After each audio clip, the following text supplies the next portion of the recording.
Hello from Strängnäs in Sweden. We're here for the 7th and final round of Rally X 2022. Hal Ridge, it's good to be back. I missed Riga. I was otherwise engaged with another motorsport. How dare I? How was it? It was brilliant. There was massive fights on track, some amazing action.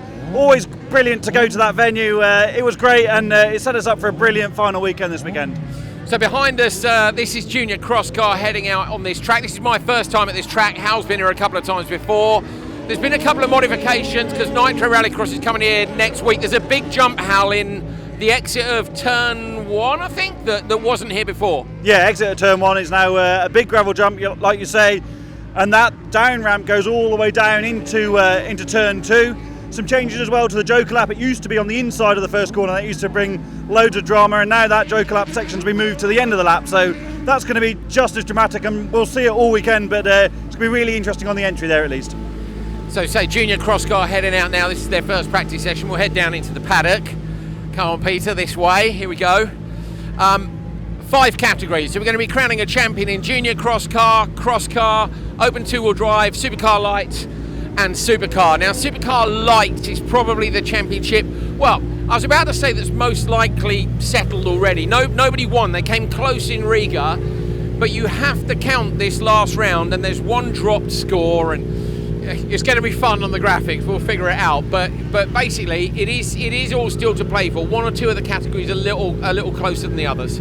Yeah, absolutely. I think primarily you're referencing Supercar Light. Simon Olsen came so close to securing it in Riga. I think something dramatic would have to happen for him to lose it here, but I don't want to tempt fate for him either, because that is still possible. He still has to get through qualifying, so has to qualify to get the points. Yeah. So even there, it's not done and dusted. And in Supercar, in Cross Car, there's just so much to play for this weekend. It's only one round, remember.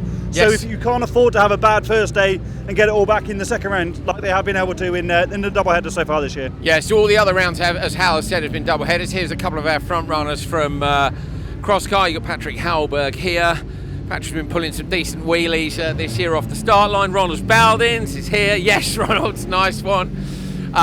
They're just so good. You know how good these are. I've been watching them all year long. Different rev limit on them than there is on the Junior Cross Cars. And I have to say, Andrew, you weren't in Riga. There was some amazing racing across the classes, particularly in Cross Car and Junior Cross Car, which is just, I love Junior Cross Car, how open it is, and the respect shown between so many of the drivers there in the race environment. There were 3 wide for a lap and a half at one point in Q2, I think it was, on Sunday morning. There's brilliant racing across all of the categories in this championship. Yeah, sure. So this is Victor Franks. He's here in the RX2E car again. That's going to be in with these guys in Supercar. Should we see if Thomas is in here? Do you want to try and see if Thomas is in? P2 in the standings. Warming up the car here.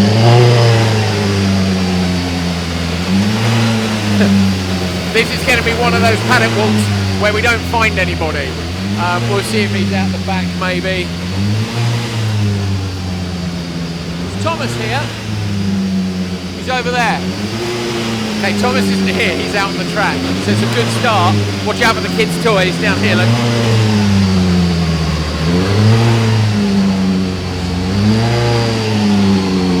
So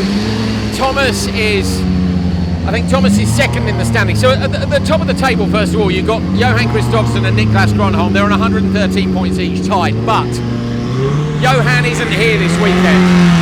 You can maybe hear Thomas in the background, his car being warmed up. So yeah, no Johan means Niklas is very much the favourite. He's got like a gap of 8 or 9 points, I think, on Thomas Brinton in P2, and in third is Evgen. Sondre Evgen, yeah. But look what happened in Riga. Look what happened on the first day in Riga. Niklas Gronholm dominated all day. There was just the smallest bit of contact. Oh. That even made me jump. Our cameraman he can't take his hands off the camera to put his fingers in his ears. It's so loud. So that smallest bit of contact at the start of the final in Riga changed the complexion of Niklas Gronholm's day and, in fact, weekend. So, anything can still happen. Yes, I would say Niklas is the favourite, but it's wide open. Stop here. Come this way. He won't do this, but I will. Hal Ridge wrote this. This is a book about every chassis ever made by these people. Andreas Eriksson and Olsberg's MSC FC1 obviously on the left is the very latest thing they've been making for Nitro Rallycross. Over here is Supercar Light. That was chassis number 1 in its first ever livery. That's the car that I drove at Hollius earlier this year. The book is beautiful. It's absolutely brilliant. This guy's a great writer and he won't say it himself, but well done, mate. It's lovely to see his second book after Kenneth Hansen's story. Now, where is Niklas? Are we going to have just jump in and a paddock walk with no drivers? Let's see if Hal can get Niklas for us. Yeah, it's good effort by Hal for another book. Here is that Niklas. We're going to get him out. Come on, Niklas. You got him, Hal. Here he comes. Hello, mate. Here he Refreshing? Yes.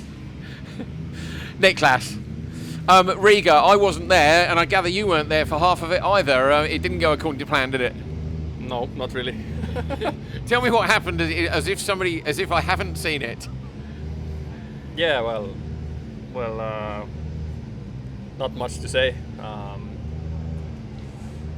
Well, yeah, was sent into the wall. It was tricky conditions, and yeah, for me, Yuri braked too late, and yeah, came into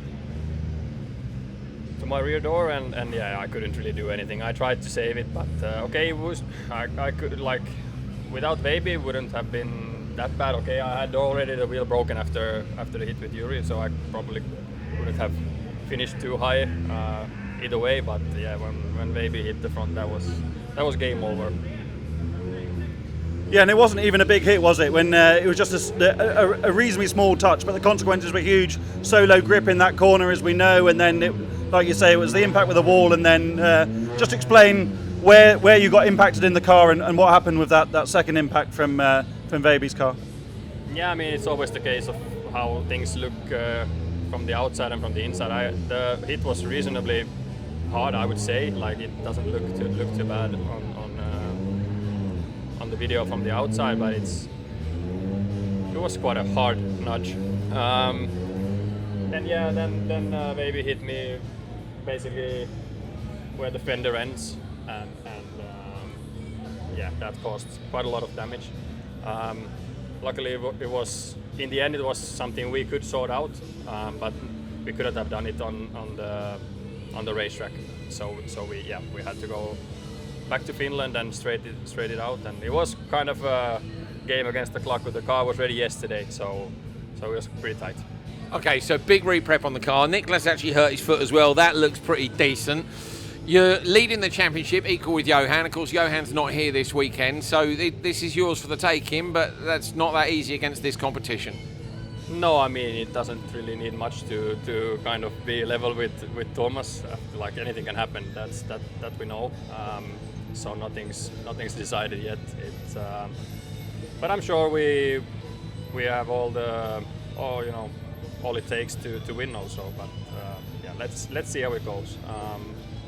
Bit different setup now. We have more qualifyings, and looks like we will also have the semifinals now when we have more cars, and so yeah, more racing, and yeah, more that can happen. All right, we wish you luck. Good luck. But before we leave, Peter, let's just have a look at the side of the car. We won't open the door because that's not fair. I just want to highlight the massive job that the GRX and set team have done. So the impact for Niklas was in this area. This is a really structurally important part of the car. So for it to be in the shape it's in now with only a couple of weeks has been an absolutely massive job, and I'm sure Niklas is delighted with the effort that those guys put in. Yeah, interesting what he points out. We've got 4 qualifiers here because, of course, this event's over 2 days. Then we've got the semi-finals as well.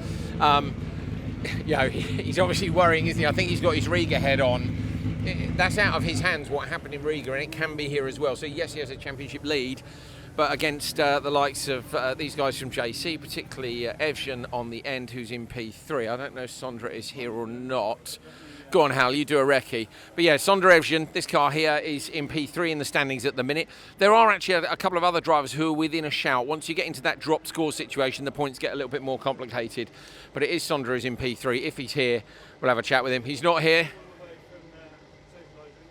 Here he is, Mega. Right, let's have a quick chat with Sondra. Sondra, thanks, mate. We've been dragging people out from the back of the tent all the way down the paddock. How you doing? I'm good, really good. Are you excited about this? You're third in the standings, but anything can happen. One round to go here, drop scores as well. What's the aim? The aim is to get as high as possible. We have, I think, 13 points to Niklas, something like that. A bit difficult, but Thomas is possible, so we're hoping to achieve that. You look pretty chilled out about it all. Is this a position you like to be in? Obviously, you want to come here leading, but sort of P3 chasing those guys down is quite nice, I think. Yeah, but we did the mistake on the Friday in Riga. We didn't know about the semi-final rules, so we saved tires all day.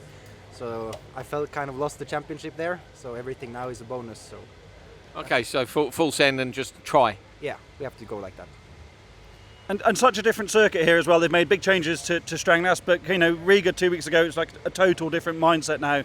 Coming to Strängnäs, even in its old format, but especially now with the new jump and the really technical Joker lap. And the Joker will be exciting to see how we're not supposed to touch any of the markers, so I don't know how we're supposed to do that, but we have to try. And then the jump for sure is a good addition, and the track is really, really nice. We've tested it all years I've been driving, so I'm really looking forward to it. Wet or dry? It looks like it's going to rain at the moment. What would you prefer this weekend? It's been like this now for 1 hour, 2 hours, so we can stay like this for 2 hours more, and then we'll have the dry, I hope. Awesome, thank you. Good luck this weekend. Right, mind your back, Pete. Don't get run over. That's Jonathan Ulalami, I think, in the car there. Definitely going to get run over by a junior cross car. So, all to play for. 1 round to go. It's been a brilliant season so far. How do you want to make a bet on it? I don't know if I do, really. I think we should leave it to the drivers out on track. I do think it's advantage Niklas, but you can see from everybody, I made a mistake here. I made a mistake there. All to play for. I still think Niklas is an underrated driver in the world of rallycross. I think he is. Maybe he has never had the opportunity to deliver right to the top. Arguably, he could have been world champion in 2019 had things gone a different way. Joel, who's going to win the Supercar Championship this weekend? For sure, us, Sondre. We will do our best. Good luck. Thank you. Thanks, Joel. Joel Kristoffersson. That's the JC, if you're wondering. But yeah, I think Niklas is an exquisitely good driver, and I think you're right. It is advantage him. I do feel it would have to be a bit of a disaster for the GRX team this weekend for him to lose it. But this is Rallycross.